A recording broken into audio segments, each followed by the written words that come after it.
na minha sala, meu Deus do céu. E a gente abre com mais uma vitória do Cruzeiro, veja aí.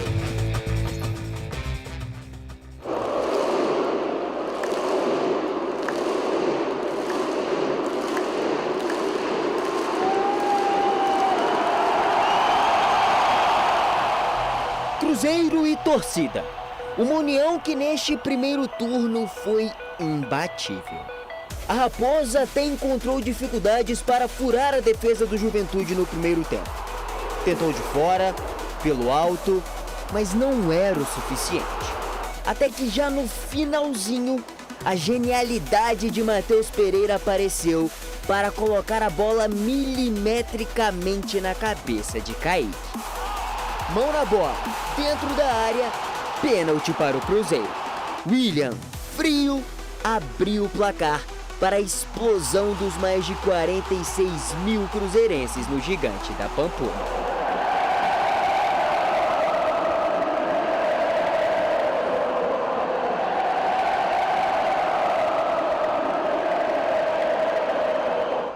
Eu acho que a sorte acompanha quem trabalha e a gente tem trabalhado muito. Como eu falei, independente de quem bate o pênalti, eu acho que está todo mundo preparado para isso, porque tem treinado bastante. E fico feliz que hoje eu bati e consegui fazer o gol. No segundo tempo, o Cruzeiro voltou com o pé no acelerador.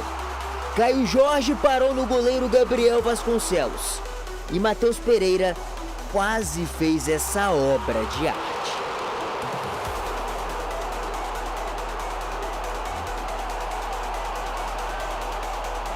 Tentei ali o grande lance, né? Mas o goleiro foi bem, tirou na pontinha. Podia ter sido gol, podia ter deixado, né? Mas não entrou. Tá tudo certo. O importante hoje é essa vitória, né? 3 pontos, estou muito feliz. O Juventude até tentou e quase marcou, mas parou num pequeno grande detalhe. Um milagre do Cássio. Aos 29 do segundo tempo, Juan de Neno foi chamado por Fernando Seabra para voltar a jogar, após mais de 3 meses parado. E em 13 minutos, entregou seu cartão de retorno.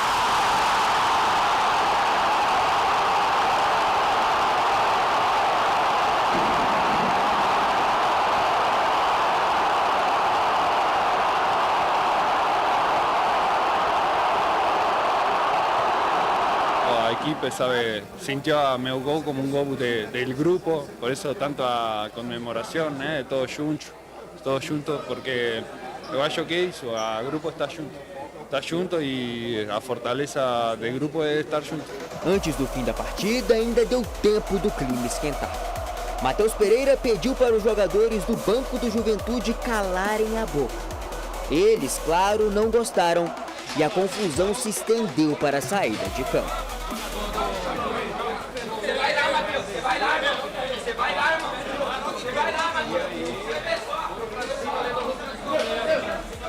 Pelo lado do Juventude, ainda sobrou a bronca contra a arbitragem. Falta de critério, né? Teve uma mão do João, idêntica à nossa, não foi pênalti, a nossa foi. Então, se não tivesse os pênaltis, não existiriam os gols. Com a vitória, o Cruzeiro segue com 100% de aproveitamento em casa. São 8 jogos e 8 vitórias. Mas agora a chave vira e a Raposa já começa a pensar no Botafogo, seu próximo adversário. Para essa partida, Fernando Seabra vai precisar mexer no time pelo menos uma vez, já que Zé Ivaldo tomou um 3º cartão amarelo e está suspenso. A sintonia perfeita entre torcida e Cruzeiro faz o cruzeirense sonhar. No momento, o sonho é pelo G4. Mas quem sabe não vire algo maior.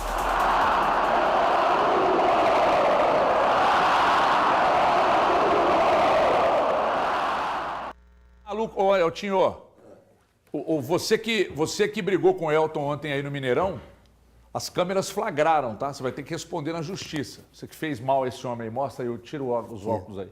Uma vez eu briguei com uma colega minha que ela falou que os óculos, eu falava que era o óculos, é os óculos, tira aí.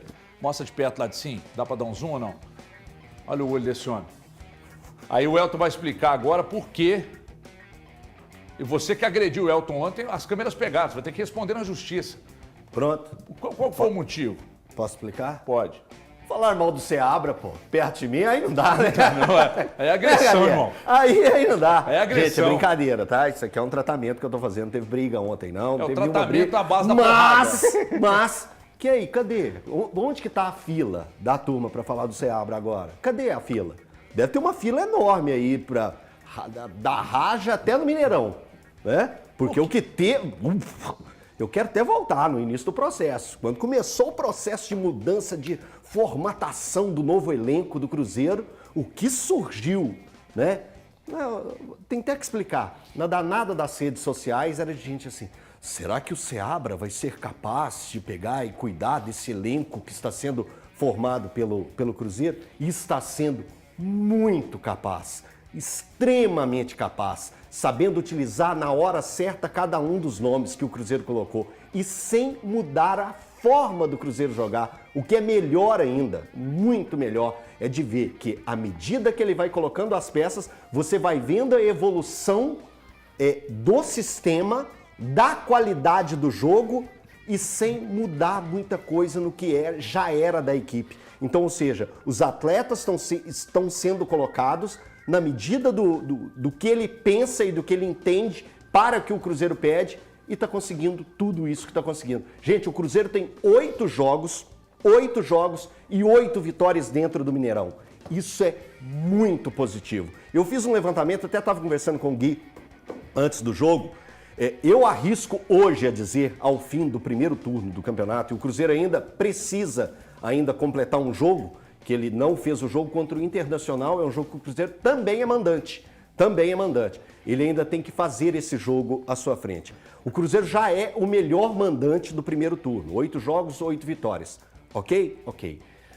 Pegando os últimos campeonatos brasileiros, aquele que é o melhor em algo, melhor defesa, melhor ataque, melhor mandante, melhor visitante, ele está na Libertadores. Então, a pontuação do Cruzeiro hoje é uma pontuação que faz o torcedor acreditar, não só pelos números, mas pelo que apresenta em campo, que o Cruzeiro voltará, pelo menos, a disputar a Libertadores na próxima temporada. E é muito animador. Olha, eu deixei a livre aqui, e só esqueci de falar briga em desgraçados, mas nós, desde o início da remontagem, primeiro da troca da SAF e essa atual direção que está aí, nós sempre dissemos aqui, que a tarefa do Seabra era mais árdua do que qualquer outro treinador, Garcês, porque as vitórias segurariam o Seabra. Só que é mais do que vitória. O Cruzeiro não ganha por acaso. Não ganha porque tem um cara que vai lá e mata o jogo. Não. Ganha porque é organizado. Ganha porque compete. Eu gravei um vídeo no meu Instagram, você não me segue, não? Depois você segue lá. Que é o seguinte. Curti lá outro dia. Eu ajeitei 2 coisas lá no meu vídeo que são o seguinte. Me parece, e eu cheguei até a perguntar para uma pessoa que trabalha no Cruzeiro sobre o ambiente. E essa pessoa me disse uma coisa que eu até falei no vídeo. Livre de vaidades, né? O William poderia ter pegado a bola ontem, cobrador de pênaltis, meter na cal, empurrar e fazer 2 gols no jogo, né? Isso aumenta a estatística, isso melhora a estatística dele, que já é o melhor lateral desse turno do Brasileiro. Então ele passou para entregou na mão do Dinheiro e falou, vai lá, querido, você está voltando hoje, faz o gol. E que era o batedor até então, né? Então assim, é organizado, me parece estar de fato desprovido de vaidades, todo mundo corre, todo mundo se ajuda, todo mundo marca, todo mundo joga. E o resultado está aí, uma campanha muito decente, comandada pelo cara que está pegando casca, que é o Seabra, Garcês. Eu falei mais cedo hoje em outro programa, falando exatamente como que o grupo... Ontem foi uma vitória consistente do Cruzeiro, né? Foi um jogo difícil. Esse é jogo fácil, o Juventude é um time complicadinho. Um time ajustado, eu achei um pouco limitado em algumas situações. Mas o principal é o que a gente sente, quem está de fora, a gente pode ver o clima que está em volta, o Valu pode responder melhor do que isso, é que o Seabra começou a ter contato com esse grupo já no ano passado. A chegada do Larcamón é importante para esse grupo de jogadores fecharem. As primeiras conversas de insatisfação do grupo de jogadores com o tipo de treinamento, como o time estava jogando, como estava treinando com o Larcamón, fez com que o grupo se fechasse. Eu tenho informações de lá dentro mesmo do Cruzeiro que tem gente que não gostava dos treinamentos do Larcamon, que não estava gostando do jeito que o time estava sendo treinado. Inclusive levaram isso para a direção, né? Levar e conversar entre eles, e fechar entre eles. E aí depois eles colocaram para conversar com o Larcamon, vamos tentar fazer diferente. Aí o grupo se fecha mais ainda. E quando chega um cara que já tinha trabalhado com eles, que eles sentiam confiança, o negócio flui. O negócio flui. Então a questão, assim, pode perder os próximos 3 jogos e a gente começar a criticar a forma tática. Eu acho que o Seabra faz um bom esquema tático, está tentando entender os jogadores que tem, que chegaram. Ele colocou 2 atacantes que não jogaram abertos, mas tinham que fazer associação pelos lados, que é o Lautaro Dias e o Caio Jorge. Mas o time está se entendendo, o grupo está começando a entender, o grupo completo do Cruzeiro, não é só o time titular, não. Exato, É o exato. completo. E eles estão fechados. A sensação que eu tenho aqui de fora é que o grupo está fechado. Então vai entrar jogador, ele vai ter que entrar na cartilha dos jogadores que já estão prontos ali, estão convivendo. Não, o retrato, a comemoração ontem do segundo gol é um retrato do que é esse Cruzeiro. A emoção do Dineno, o Cássio atravessar o campo, ir até ele, abraçar, isso é um retrato do bom clima, do bom ambiente, de um grupo fechado, é tudo isso. Isso não garante que no final do ano Exato. as coisas Garante desandem. nada, garante isso não é nada. Mas hoje o panorama é esse. Mas que você trabalhar num ambiente onde todo mundo rema para o mesmo lado, onde todo mundo se esforça para o resultado, porque obviamente contribui para que todo mundo se dê bem, é muito mais fácil. Exato. Do que quando você trabalha num ambiente que a turma rema contra, não faz o menor esforço, está fazendo e andando. Então ali você vê que é claro, cara. Tá claro o envolvimento de todo mundo quer. E eles vão se ajudando. E tem uma discussão que daqui a pouco eu vou colocar aqui no programa, sobre essa questão de titularidade, jogadores que chegaram, se vão entrar pelo nome, vão ter que jogar mais, porque o Barreal, vocês lembram, né? O Barreal há pouco tempo aí ninguém falava do Barreal. E ontem vocês viram a falta que fez. Fez muita falta, nós vamos falar disso daqui a pouco. Mas o Wallace estreou, Caio Jorge, o Lautaro Dias, Matheus Henrique titulares pela primeira vez. Agradaram o Valuzeiro, ídolo máximo do Cruzeiro? Boa tarde para você, boa tarde para os amigos, a quem nos assiste. Acho que fizeram uma estreia dentro das possibilidades físicas desses jogadores e técnicas também. Lembrando que para o Caio Jorge, o Wallace e o Matheus Henrique é janeiro, né? Por conta do ritmo que eles estão saindo de férias. Voltando das férias, na verdade, o Lautaro já estava em atividade. Gostei muito da forma em que eles incomodaram o sistema defensivo do adversário, fazendo pressões muito fortes. O Caio até falou a respeito de que é uma característica um pouco diferente do que ele está acostumado, mas é o famoso, né? Quem quer um espaço dá um jeito de se adaptar àquilo que a equipe precisa e que o técnico pede.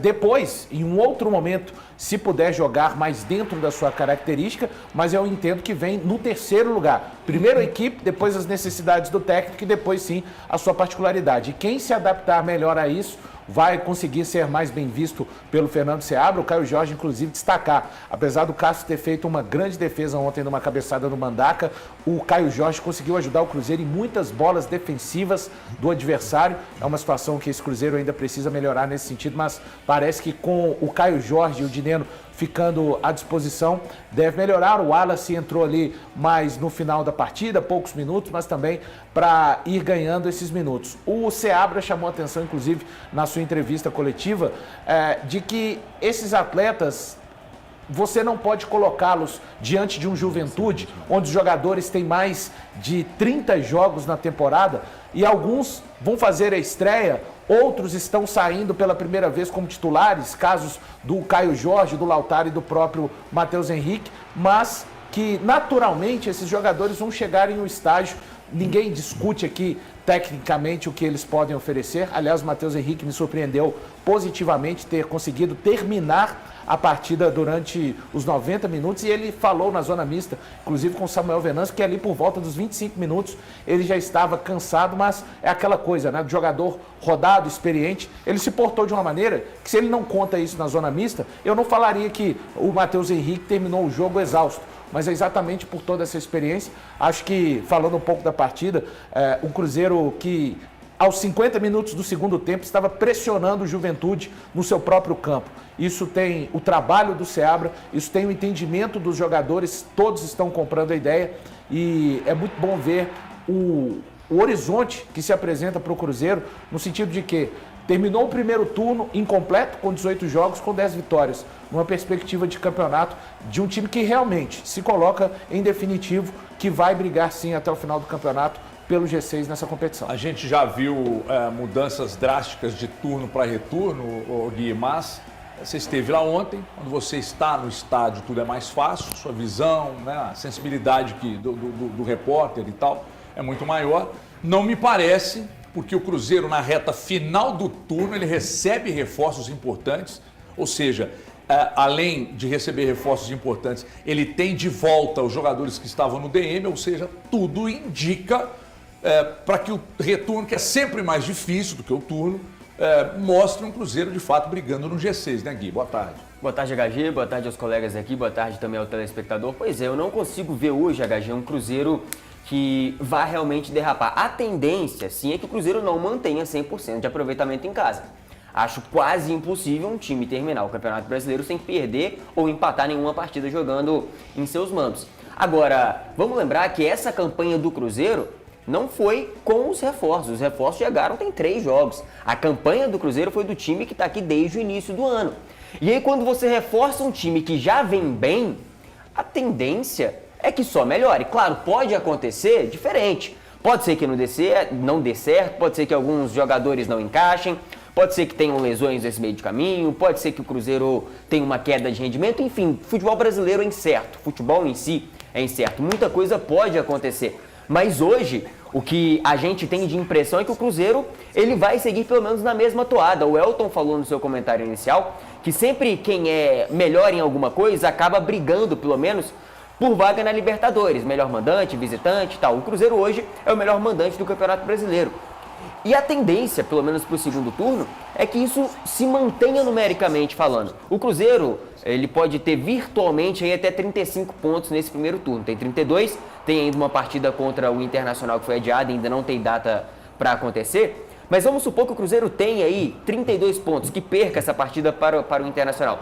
Se o Cruzeiro faz 28 pontos no segundo turno, o Cruzeiro tem 60 pontos. E 28 é pior do que a sua campanha atualmente. Você perde um jogo em casa aqui, você derrapa aqui, você empata outro ali, você perde um jogo que você já esperava que você perderia. Então, assim, é um Cruzeiro que vai empolgando o seu torcedor e com razão. O torcedor do Cruzeiro, nesse ano especificamente, de 2024, tem todo o direito e tem toda a razão do mundo de sonhar, de querer alguma coisa a mais nesse Campeonato Brasileiro. Quem sabe, por que não? A gente fala de G6, quem sabe não um G4? Enfim. Mas o que eu penso do Cruzeiro assim. é G4. O comentário que eu fiz inicial aqui não foi pensando em G6. Hoje eu vejo o Cruzeiro brigando pelo G4. E não é absurdo nenhum. Os números estão aí, o rendimento está aí. O Cruzeiro joga e encara qualquer adversário normalmente, como sempre foi. Não existe mais aquele, o Cruzeiro jogar ali para pegar uma bolinha vadia. Não existe. O Cruzeiro joga o que sempre foi o normal de um grande clube jogar. E ele tem feito isso. O histórico dele era esse e na atual temporada voltou a ser. E a gente vê isso claramente. Eu de verdade, Gui, eu entendo. Você pegar e fazer toda a análise pensando em G6, e é importante, o Valu também destacou isso pelo G6, mas hoje eu vejo o Cruzeiro é G4. O futebol que vem apresentando, o trabalho que vem sendo feito, e volto a reafirmar aqui, o trabalho do Fernando Seabra é o melhor no Campeonato Brasileiro.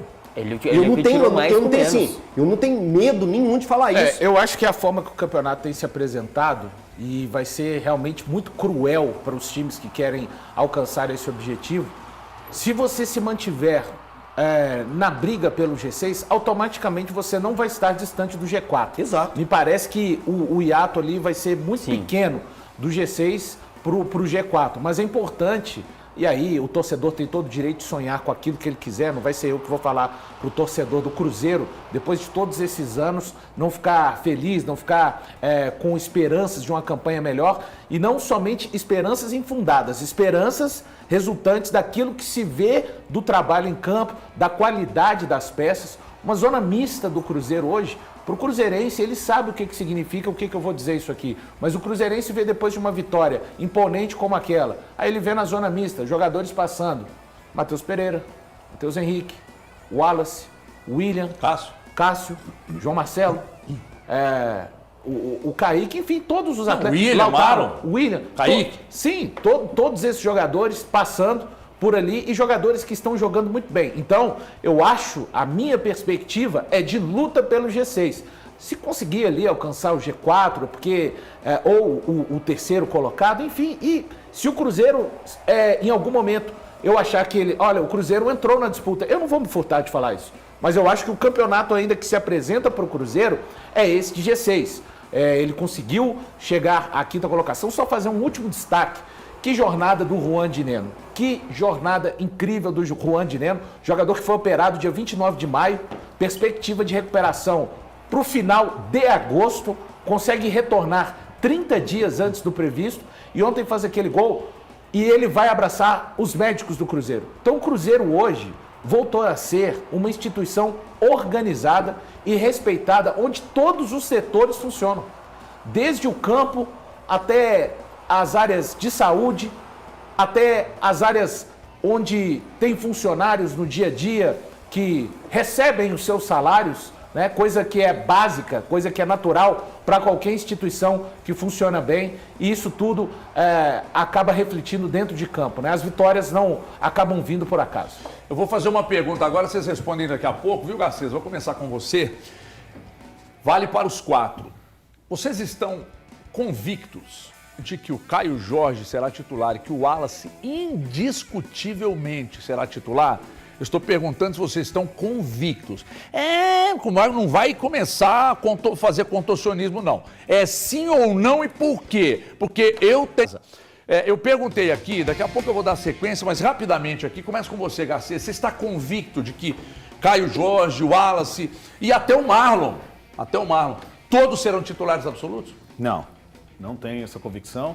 Eu acho que o Wallace vem para fazer quando enfrentar um adversário que tem um porte físico mais, né, bem jogadores robustos ali no meio de campo, o Wallace vai ser importante para isso. Se tiver uma bola aérea, vai ser importante para isso. Ele não é um jogador de movimentação como é o Perrito Romero.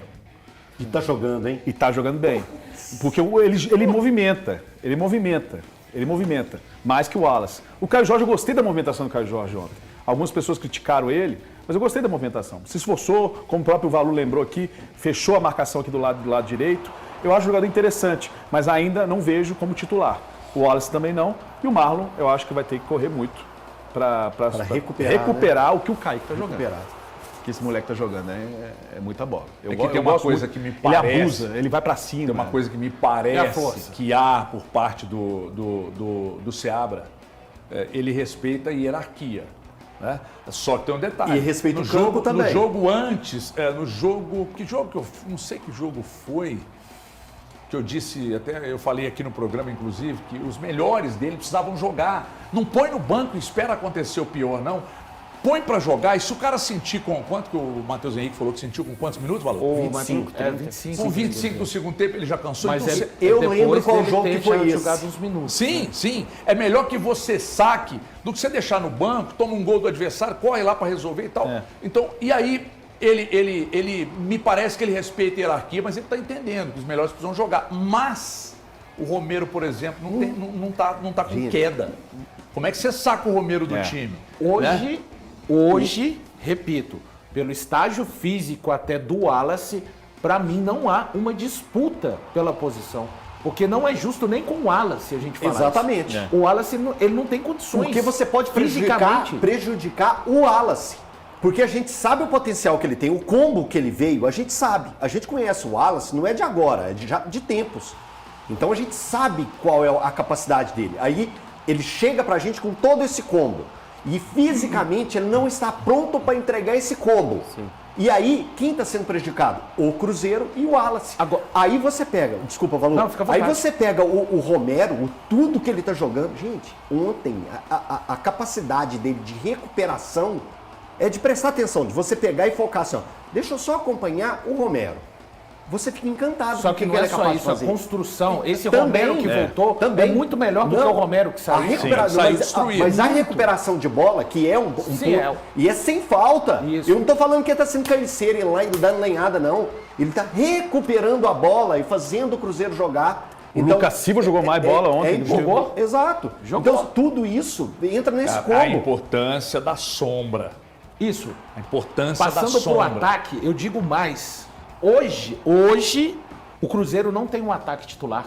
Isso é ótimo pro Seabra. Concordo. E pra turma que falava o seguinte, o Seabra, ele é paneleiro, né? A famosa gíria. Tá, como é que vocês vão explicar então?